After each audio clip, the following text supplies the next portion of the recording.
Bienvenidas y bienvenidos a Futbolera, su podcast de cabecera sobre fútbol femenil. Yo soy Futbolera y arrancamos el episodio 53.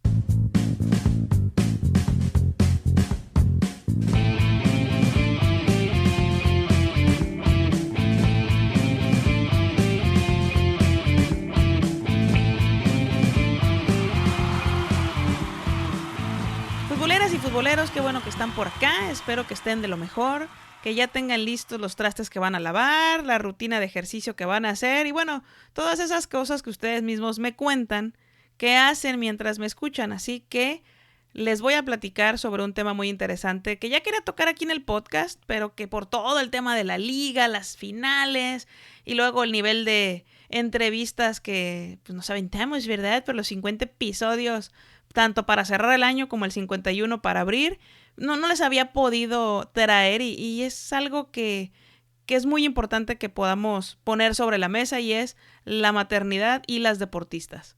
Chale, futbolera, ya vas a empezar con tus cosas. ¿Eso qué tiene que ver con el fútbol femenil? Bueno, amigos, si tú crees que la maternidad y el fútbol femenil no están relacionadas, claramente necesitas escuchar este episodio. La FIFA aprobó recientemente algunos cambios en el reglamento de transferencias y quiero traer a la mesa algunas cosas para poder entender el impacto que va a provocar en el fútbol, el que desde el órgano más grande y más importante que regula este deporte que amamos tanto, se haya puesto las pilas y decidiera hacer algo al respecto. Digo, medio tarde, ¿no? Pero bien dice el refrán que más vale, ¿no? Algo así. Bueno, como ya hemos hablado en este espacio, las mujeres deportistas suelen pasar por una serie de desventajas en su camino por el deporte de alto rendimiento. Desigualdad salarial, infraestructura, transporte, hospedaje, en fin, cosas que dicen que no son relevantes, pero que después resulta que sí son relevantes. Y la lista es muy larga, pero una de las cosas más importantes es el toparse con el nulo apoyo si desean convertirse en madres, porque esto ha significado cancelación de patrocinios, reducción de salarios, cancelación de contratos y bajas automáticas del equipo. Con estos antecedentes, no es ninguna sorpresa que muchos futbolistas vean detenido su sueño de ser profesionales por embarazarse, o al revés, que detienen el deseo de ser madres para poder, pues, continuar con sus carreras. Pero, ¿qué es lo que ha hecho que las mujeres tengan que elegir entre una cosa y otra? ¿No deberían ser capaces de tener ambas cosas? Pues no es tan sencillo. En general, cuando hablamos de mujeres trabajadoras, el tema de la maternidad se sigue usando como una condición para otorgarte un empleo, para darte un ascenso, etc. Algunos lugares incluso te exigen pruebas de que no estés embarazada para poderte dar una vacante, a pesar de que esto es contra la ley, pero pues México mágico, ¿no? Y bueno, en muchos trabajos todavía se sugiere que las vacantes de niveles jerárquicos superiores sean ocupadas por varones porque ellos no tienen el riesgo de embarazarse. Y lo dicen como si fuera una gran puntada de la cual se tienen que sentir orgullosos, ¿eh? Ni siquiera voy a entrar en detalles de lo pesado que es este estereotipo también para los hombres cuando se asume que pues que ellos no se deben involucrar en la crianza de los hijos y que tienen que ser sí o sí los proveedores. Bueno, todas esas cosas que también les afecta, pero es otra historia. Y de primera mano tengo amigas a las que no voy a balconear porque no quiero que se metan en problemas, pero en sus trabajos a fin de año les ofrecen bonos si no pidieron licencia de maternidad. O sea, algo así como una variante al bono de productividad.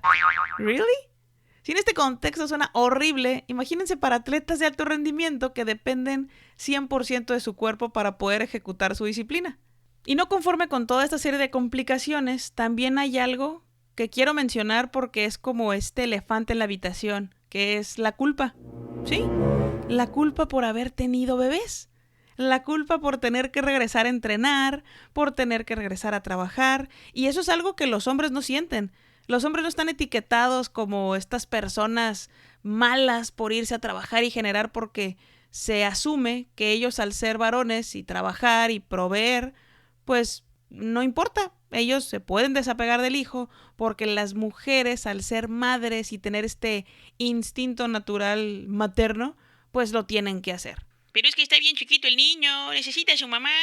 A ver, señor, no le va a pasar nada a la criatura si se va a entrenar o se va a correr. Digo, así como no le pasa nada al balagardo del papá si se va a chambear 8 horas en una oficina, pero es un hecho que la sociedad no ve a las mujeres y a los hombres de la misma forma cuando se trata de perseguir sus sueños y estos implican sacrificar tiempo con los hijos. O sea, si el papá se va a trabajar y se queda a las horas porque está buscando un ascenso, porque va a cerrar una venta, no, es que él se preocupa por la familia. Pero si la mamá se va a trabajar y hace exactamente las mismas cosas, no, es que está sacrificando demasiadas cosas, mira, tiene a los hijos solos, por eso luego terminan siendo delincuentes. O sea, ¿se fijan la doble moral? Las estructuras deportivas tampoco están tan alineadas a las necesidades de las mujeres.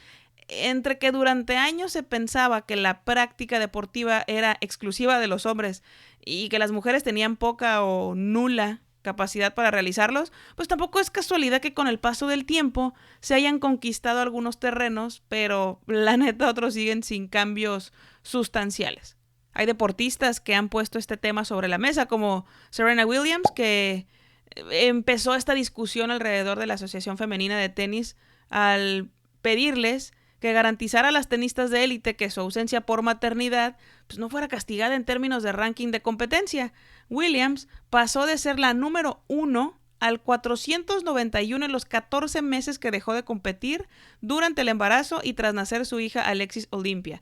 A pesar de que ella regresó a las canchas 6 meses después de haber tenido a su bebé, el camino pues para ella fue complicado, ya que las tenistas en general tienen un calendario que es muy estricto, que las hace recorrer un montón de países para poder sumar la mayor cantidad de puntos posibles y así clasificarse para las mejores competencias.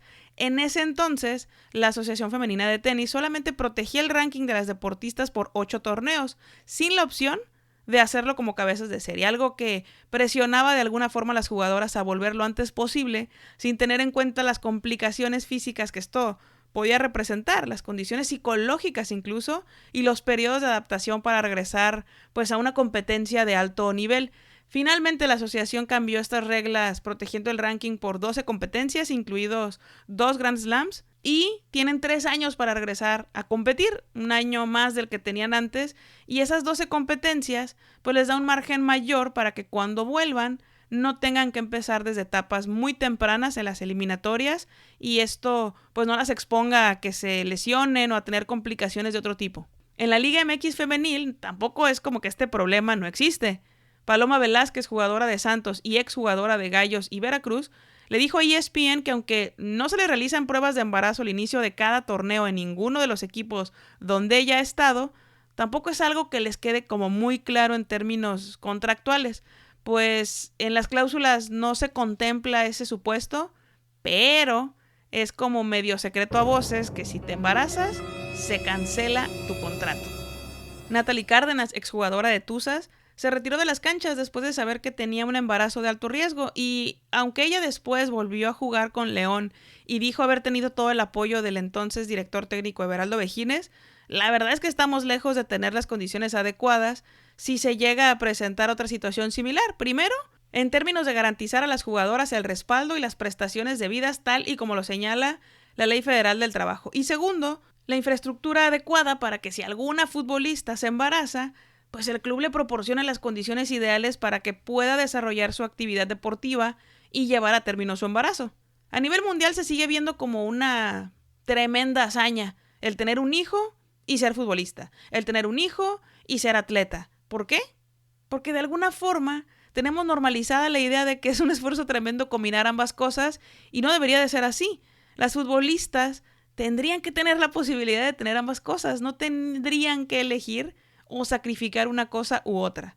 En España se dieron mejoras en este sentido cuando se estableció en el convenio colectivo algunas cosas como el salario mínimo anual de 16,000 euros, vacaciones, bonos de antigüedad, etc. Pero también se estableció un protocolo de embarazo y maternidad que establece cosas que los clubes deben garantizar, como adaptar tiempos de entrenamientos y actividades dentro del club, facilitar la reinserción de la jugadora a su puesto, facilitar el cuidado del niño o la niña en los traslados que se vea obligada la madre a realizar por sus desplazamientos propios de la misma actividad, aumentar los tiempos de descanso, impedir jornadas prolongadas, tener una guardería en el centro de trabajo, es decir, ahí en el club, o hacer un convenio con guarderías para que las jugadoras puedan dejar ahí a sus hijos o hijas mientras entrenan. Y todas estas cosas tardaron mucho tiempo en poderlas negociar para que quedaran debidamente establecidas en este convenio. Pero no nada más quedó eso. Además de todo lo que les estoy mencionando y de muchas otras cosas que la verdad no les voy a decir todas porque si no se me van a dormir.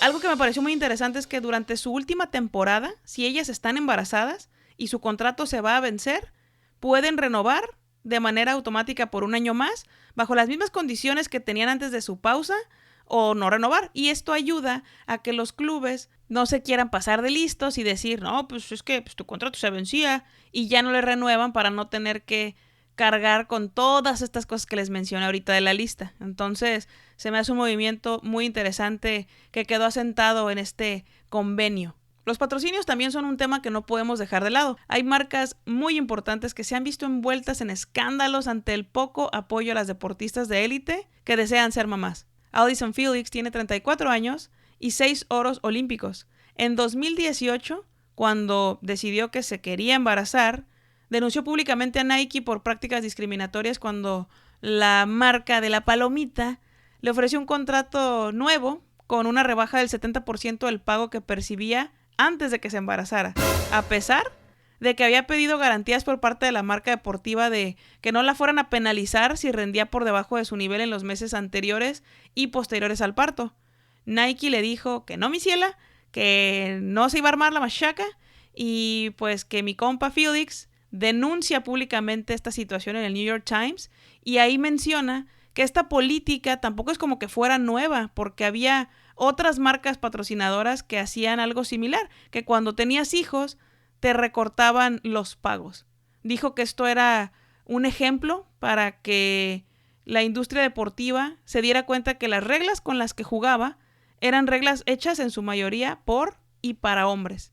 Y es que de acuerdo a un contrato que se filtró, Nike establecía cláusulas específicas entre las cuales se leía que una causa para rescindirlo era que el atleta en cuestión no figurara entre los primeros 5 lugares de su disciplina, algo que pues ponía muchísima presión para quien acababa de tener una cesárea de emergencia a las 32 semanas de gestación, ¿no creen?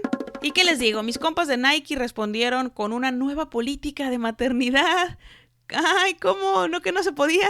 En esta política nueva garantizaban pagos completos a las atletas por 18 meses alrededor de su fecha de embarazo, es decir, 8 meses antes de la fecha del parto y 10 meses posteriores a la misma, sin penalización por rendimiento y sin tener ni siquiera que volver a competir. Y con todo esto ya planteado, ¿qué dicen los cambios que se aprobaron en el reglamento sobre el estatuto y la transferencia de jugadoras? Número 1, remuneración obligatoria. Una jugadora va a tener el derecho a una baja por maternidad, que es una baja por maternidad, este periodo de descanso laboral retribuido de 14 semanas como mínimo en caso de quedar embarazada.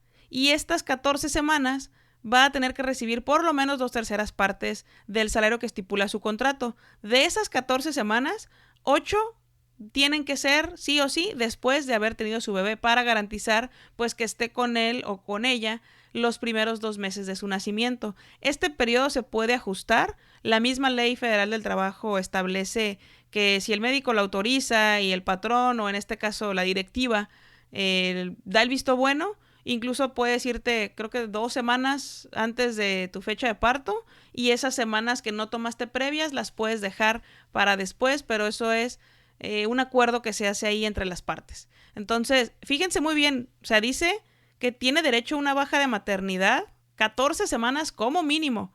O sea, el club puede dar más si así lo desea y también indica que va a percibir por lo menos 2/3 partes del salario. O sea, también el club puede decidir pagarle completo. Pero estas son cosas que la FIFA establece como garantía para que las mujeres tengan pues una mayor estabilidad en el tema de embarazarse o no. Número 2, regreso al trabajo.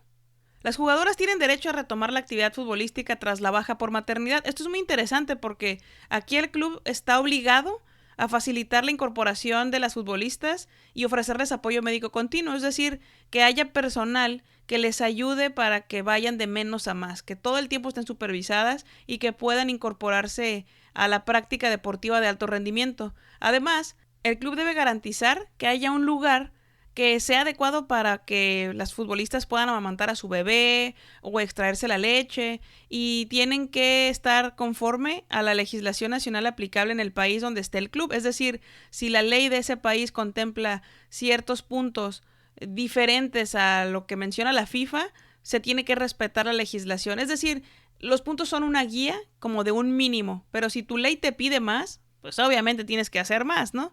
El mínimo es para poner de alguna forma el piso parejo para todos. Número 3, periodo de inscripción. Los equipos van a poder inscribir de manera provisional a una jugadora fuera de estas ventanas llamadas de fichajes, ¿no? Si es que necesitan reemplazar a alguna jugadora que esté de baja por maternidad.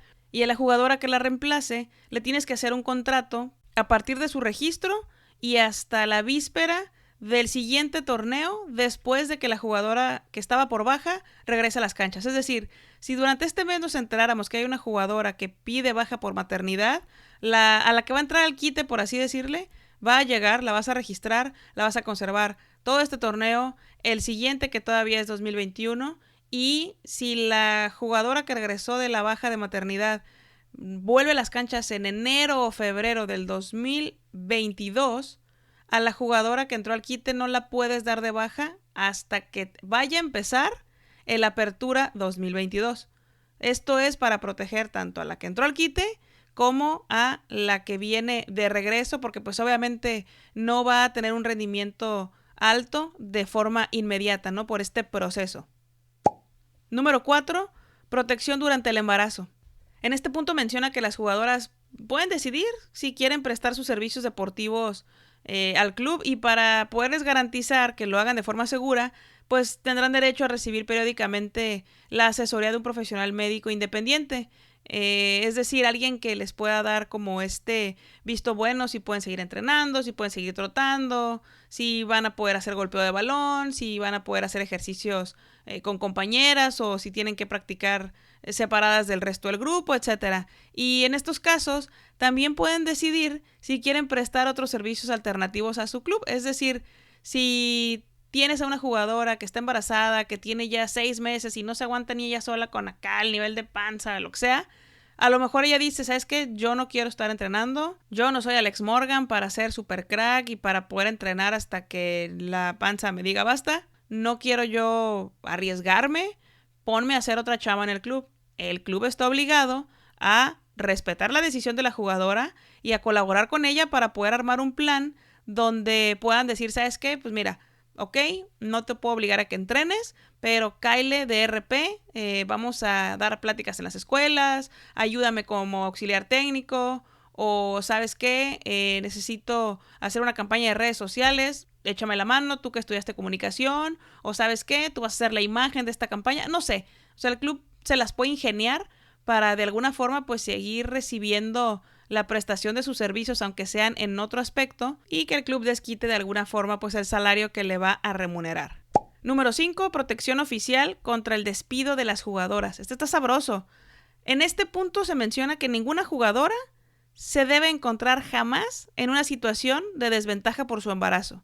Por lo tanto, si un club rescinde un contrato porque una jugadora esté o quede embarazada, se va a considerar que el club lo ha rescindido sin causa justificada, y esto se va a tomar como una circunstancia agravante. Es decir, van a tener que indemnizar a la jugadora, les van a poner sanciones deportivas al club y les van a poner una multa.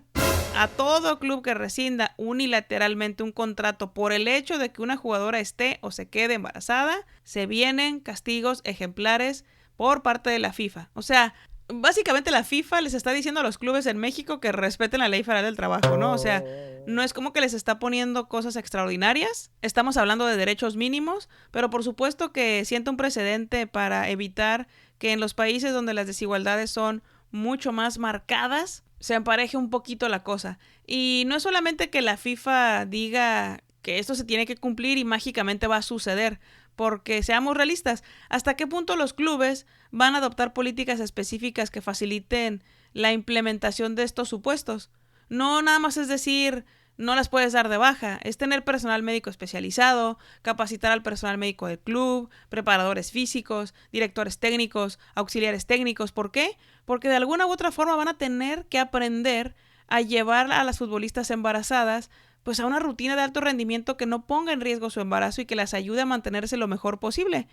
Mencionaba ahorita a Alex Morgan así como de chascarrillo, pero fíjense cómo ella entrenó todo el tiempo que le fue posible y eso ayudó a que a su regreso a las canchas pudiera estar en mejor forma. Y aún así, tardó en agarrar ritmo porque justo cuando ya estaba agarrando el hilo con el Tottenham, pues se acabó su préstamo y tuvo que regresar a la NWSL, pero eso es otra historia.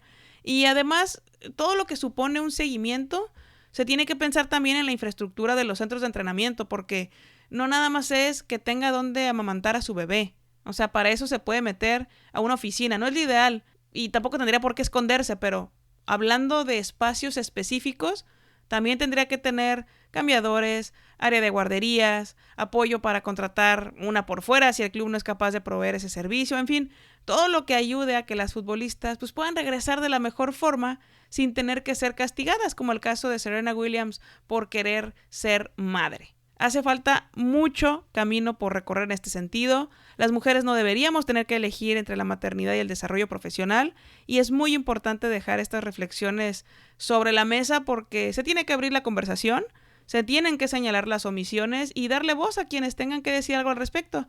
Sinceramente yo tengo mucha esperanza de que estas prácticas que se contemplan en el reglamento por parte de la FIFA sean llevadas a cabo, sean normalizadas poco a poco. Y aunque ya sé que va a ser difícil, yo creo que sí va a ser un reto muy importante para todos los clubes, pero estoy segura que esto ayudará a que el paso hacia las mejoras en el fútbol femenil sea mucho más grande. Cuéntenme en los comentarios qué es lo que piensan ustedes. ¿Creen que en México se van a llevar a cabo estos puntos? ¿Vamos a tardar? Porque platicaba con alguien y me decía, ¿tú crees? Pues si no les pagan el mínimo a las jugadoras, menos les van a dar ahí sus 14 semanas y sobre todo porque la ley contempla menos y bueno, una serie de cosas como medio pesimistas, pero que a la vez son realistas. Yo sí creo que va a costar trabajo, pero no sé. Cuéntenme ustedes qué piensan. ¿Estamos en buen momento para empezar a implementar estas mejoras?